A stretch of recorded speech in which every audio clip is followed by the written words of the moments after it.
Bezrat Hashem en Dvar Torah lichvot parashat Shofetim. Dans la deuxième section, c'est écrit Kitavo el haaretz asher Adonai elecha noten lecha levirishta v'shavta ba. Quand vous allez venir sur la terre d'Israël et vous allez vous installer sur la terre. Va'amarta, vous allez dire Asima alay melech kechol hagoyim asher sevotai, et vous allez dire on va nommer un roi comme tous les goyim qui sont autour de nous. Le prophète Samuel, il a reproché le jour avant qu'il quitte ce monde à Israël, il leur a dit vous avez mal fait de demander un roi. Or qu'ici dans la paracha il y a un mitzvah de nommer un roi.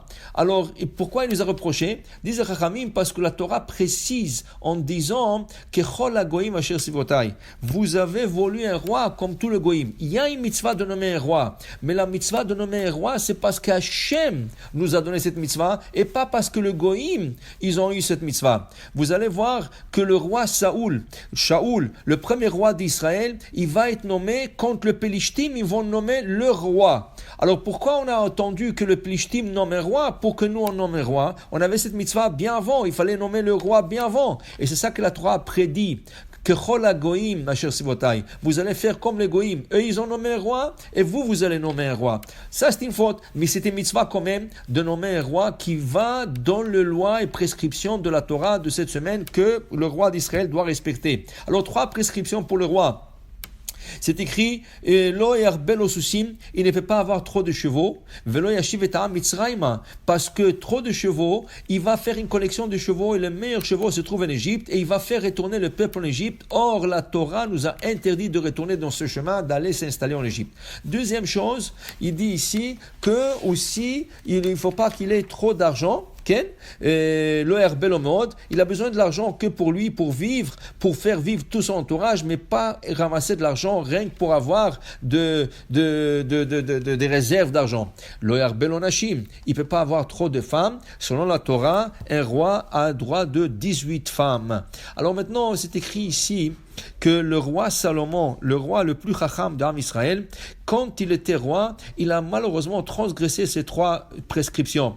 Il avait 1000 femmes, il avait beaucoup d'argent et il avait beaucoup de chevaux et il a envoyé ses serviteurs en Égypte lui emmener les chevaux de l'Égypte. C'est écrit dans le Midrash cette semaine, quand le roi Salomon, il a transgressé ces 3 lois, la lettre Yud, la lettre Yud est montée vers Akadosh Baruch Hu et elle s'est plainte en disant le roi Salomon veut m'annuler de la Torah, il veut m'effacer de la Torah. Alors Akadosh Baruch Hu dit t'en fais pas, le roi Salomon il va passer de ce monde et toi tu vas rester toujours dans la Torah. Que veut dire que la lettre Yud, elle est venue se plaindre devant la Akadosh Baruch Hu?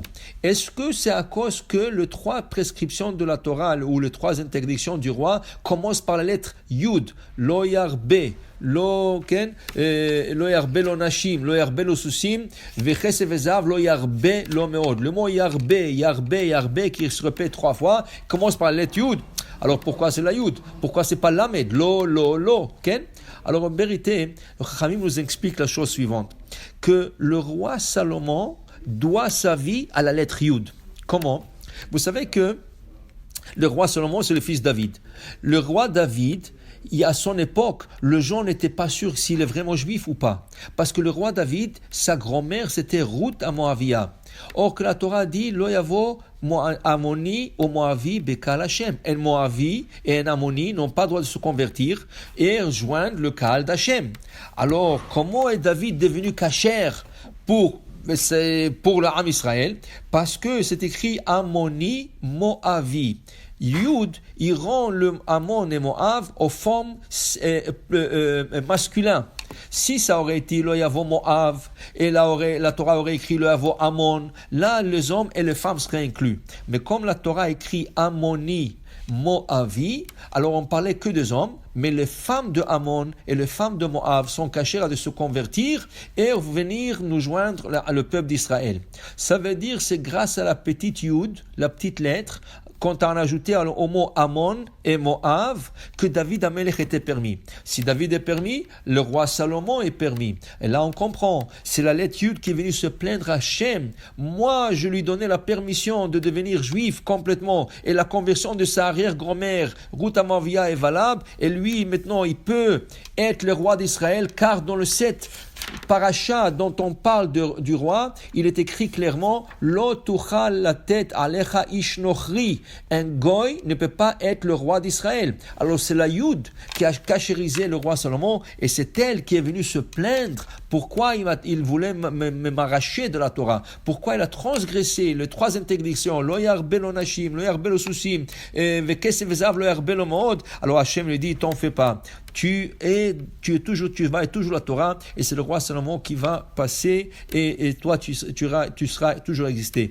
Qui veut dire, c'est grâce au lait de la Torah que nous vivons, c'est grâce au lait de la Torah que nous avons notre lumière et c'est pour ça, c'est une mitzvah, quand on fait la Gelila, chaque personne devrait regarder de la Torah et chercher un mot qui commence par la lettre qui commence son prénom. S'il s'appelle Yehuda, il cherchera un mot qui commence par la lettre Yud. S'il s'appelle Avraham, il cherchera une lettre qui commence par la lettre Aleph et ainsi de suite. Shabbat Shalom, on verra.